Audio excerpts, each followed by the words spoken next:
మన దేశ సమగ్రతకి ముప్పు వాటిల్లేలా అనేక కుట్రలు చేస్తున్నారు ఉగ్ర మూకలు. దీనిలో భాగంగా జైషే మహమ్మద్ 2019 ఫిబ్రవరి 14న సరిగ్గా ఇదే తేదీన పుల్వామా ప్రాంతంలో దాడి ఘటనలో 40 మంది జవాన్లు అమరులయ్యారు.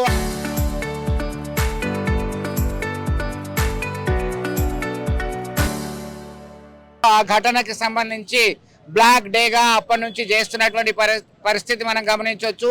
పుల్వామా అమరవీరుల దినోత్సవం, మీ త్యాగం వృధా కాదు, మీ ఆశయం ఆగిపోదు అంటూ విశ్వ హిందూ పరిషత్ బజరంగ్ దళ్ ఆధ్వర్యంలో ఒక ఫ్లెక్సీ ఏర్పాటు చేసి ఘన నివాళులు ఏర్పాటు చేశారు. అలాగే మనం జమ్మూ కాశ్మీర్ పుల్వామా దాడి ఘటనలో మరణించినటువంటి సిఆర్పిఎఫ్ అమర జవాన్లకి జోహార్లు అంటూ మన సిఐఎస్ఎఫ్, సిఆర్పిఎఫ్, ఈ పారామిలిటరీ ఫోర్సెస్ ఆధ్వర్యంలో ఒక నిరసన గళాలు అయితే మనం వింటున్నాం. ప్రస్తుతం మనం కరీంనగర్ తెలంగాణ చౌరస్తాలో ఉన్నాము. వారి అభిప్రాయం ఒకసారి తెలుసుకుందాం. జిల్లా అధ్యక్షులు ఉన్నారు, రిటైర్డ్ పారామిలిటరీ ఫోర్సెస్ అధ్యక్షులు. మీరు చెప్పండి, ఎట్లా భావించవచ్చు? ఎందుకంటే జైషే మహమ్మద్, లష్కరే తోయిబా, హర్కత్ అల్ అన్సారీ వివిధ రకాల పేర్లతో ఈ దేశంలో విచ్ఛిన్నకర శక్తులు ప్రవేశించి శాంతి భద్రతలకి భంగం కలిగిస్తున్నాయి, అమాయకుల ప్రాణాలు తీసేటువంటి ప్రయత్నం చేస్తూనే ఉన్నాయి. ఎట్లా చేయొచ్చు? మనకి దీనికి సంబంధించి పుల్వామా దాడి ఘటనకి ఏం చెప్తారు? ఈ పుల్వామా దాడిలో 2019 ఫిబ్రవరి 14 నాడు 100 కిలోల ఆర్డిఎక్స్ ఉపయోగించి 40 మంది ప్రాణాలను బలి ఉన్నారు. ఎవరంటే జైష్ ఈ మహమ్మద్కు చెందిన ఆత్మూది ఉగ్రవాది. వీళ్ళని వెంటనే మన దేశం నుంచి ఇలాంటి సంఘటనలు జరగకుండా వీళ్ళందరినీ నిషేధించి ఇమ్మీడియట్లీ మన దేశంలో చొరబడకుండా వీళ్ళందరినీ ఉగ్రవాదం అనేది లేకుండా చేయాలి. వీళ్ళు చేసిన ప్రాణత్యాగం వీళ్ళకి వృధా కాదు. వీళ్ళకు మేము ఎప్పుడూ అండగా ఉంటాము. ఇది 7వ సంవత్సరం వర్ధంతి జరపబడుతుంది. ఎప్పుడూ మేము వీళ్ళని గుర్తు చేసుకుంటూనే ఉంటాము. ఇలాంటి సంఘటనలు జరగకుండా మా సరిహద్దులో ఉన్న భద్రతా దళాలు అంటే కేంద్ర సాయుధ బలగాలు, CRPF, BSF, CISF, ITBP, SSB and Assam Reiffel వీళ్ళందరూ మన దేశ అంతర్గత భద్రత కోసం పోరాడుతూ ఉన్నారు. వీళ్ళ ప్రాణాలు ఏ రోజు కూడా వృధా పోదు, వీళ్ళ త్యాగం ఏ రోజు కూడా వృధా పోదు. మేమందరం వీళ్ళ వెన్నంటే ఉన్నాము.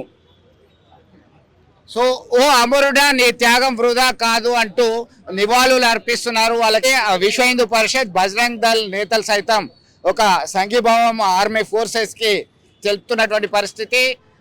ఈ దేశ రక్షణ కొరకి కణం ఈ దేశ రక్షణ కొరకే మేము అంకితం అవుతామనే ఇండికేషన్ ఇస్తున్నారు. మీరు చెప్పండి, ఎట్లా చూస్తాము ఈ అమరుల త్యాగాలు, అమర జవాన్ల త్యాగాలకు సంబంధించి? జై శ్రీరామ్. నా పేరు ఆదిమూలం విద్యాసాగర్, జిల్లా కార్యదర్శి విశ్వ హిందూ పరిషత్. మనకు 2019లో జరిగినటువంటి సంఘటన ఏదో ఇప్పటికి కూడా మనం మర్చిపోలేకపోతున్నాము. వాళ్ళు ఆల్రెడీ ఒప్పుకున్నారు, దేశ్ వాళ్ళు మేమే చేసినామని. అయినప్పటికీ అక్కడ నుండి దద్దమ్మ ప్రభుత్వాలు ఏం చేయలేకపోతున్నాయి. ఇప్పటి ఓటు బ్యాంకు రాజకీయాల ద్వారా సరైన స్థితిలో ఉండట్లేదు. రాజకీయాలకు కాకుండా దేశం కొరకు, సమాజం కొరకు ఆలోచించే వ్యక్తులు కావాలని మనం అంటున్నాం. చనిపోయిన దాంట్లో ముస్లిమ్స్ కూడా ఉండొచ్చు. దేశం కోసం ఎవరు చనిపోయినప్పటికీ, దేశం కోసం ఎవరు పనిచేసినా వాళ్ళకు మద్దతు ఉండేందుకు విశ్వ హిందూ పరిషత్ భద్రంగా పనిచేస్తుంది. అదే మాదిరి 41 మంది చనిపోయినప్పటికీ ఇప్పటి మందికి సరైనటువంటి జవాబు లేదు.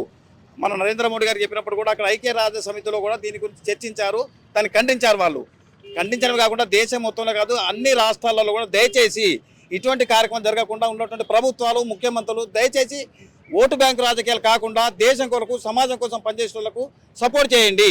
జై శ్రీరామ్. మొత్తం మీద ఈ RDX bomb, research development explosive bomb, 100 కేజీల బాంబుతోని చొరబడ్డారు. దానిలో భాగంగా ఆత్మాహుతి దాడి జరగడంతో 40 మంది అమరులయ్యారు. దానికి నిరసనగా బ్లాక్ డే జరుపుతున్నటువంటి పరిస్థితి గమనిస్తున్నాం. మీరు చెప్పండి, ఎట్లా చూడొచ్చు? ఎంతో మంది అమరుల జవాన్లు ఉన్నారు, వారి త్యాగాలు వృధా కావట్లేదు. ఆ తర్వాత అనేక చర్యలు తీసుకుంటున్నాము, సర్జికల్ స్ట్రైక్స్, ఆపరేషన్ సింధూర్ అట్లాంటివి కూడా చేయడం జరిగింది. ఎట్లా చూడొచ్చు? ఈ యొక్క పుల్వామా దాడి, ఉగ్రదాడిలో శత్రుదేశం యొక్క హస్తంతో ముఖ్యంగా ఈ భారతదేశంలో ఉంటూ శత్రుదేశానికి వంతాసు పలుకుతున్న ఇక్కడున్న అంతర్గత శత్రువుల ద్వారా ఈ యొక్క దాడి జరిగింది. ఈ దాడి పునరావృతం కాకుండా అప్పుడున్నట్టు కేంద్ర ప్రభుత్వము తిరిగి పాకిస్తాన్పై దాడి చేయడంతో వీరమరణం పొందిన సైనికులకు నిజమైన యొక్క నివాళి ఇవ్వడం జరిగింది. అదేవిధంగా రాబోయే రోజులలో కూడా ఉగ్రదాడులు జరగకుండా ఉండాలంటే ఇక్కడ ఉన్నటువంటి పాకిస్తాన్ ప్రేమికులు మీకు అంతగానో పాకిస్తాన్ మీద ప్రేమ ఉంటే ఈ దేశాన్ని విడిచి వెళ్ళిపోమని మేము అందరం భారతీయులుగా కోరుతున్నాము, హెచ్చరిస్తున్నాము. ఇలాంటి చర్య ఇది ఇక్కడ తాజా అప్డేట్. దేశవ్యాప్తంగా బ్లాక్ డే అయితే కొనసాగుతున్నటువంటి పరిస్థితి. పుల్వామా దాడి ఘటనకి నిరసనగా మనకు గమనించవచ్చు. వీడియో జర్నలిస్ట్ సుమంత్తో కలిసి చంద్రశేఖర్, RTV, కరీంనగర్ నుండి. చరిత్ర సృష్టించినోడు ఇప్పుడు ఆ చరిత్రని తిరగరాయబోతున్నాడు. అబద్ధాల గోడల్ని బద్దలు కొట్టి నిజాలను రాగా మీ ముందుంచబోతున్నాడు. నిజమైన వార్తల కోసం వెంటనే డౌన్లోడ్ చేసుకోండి రా యాప్ని.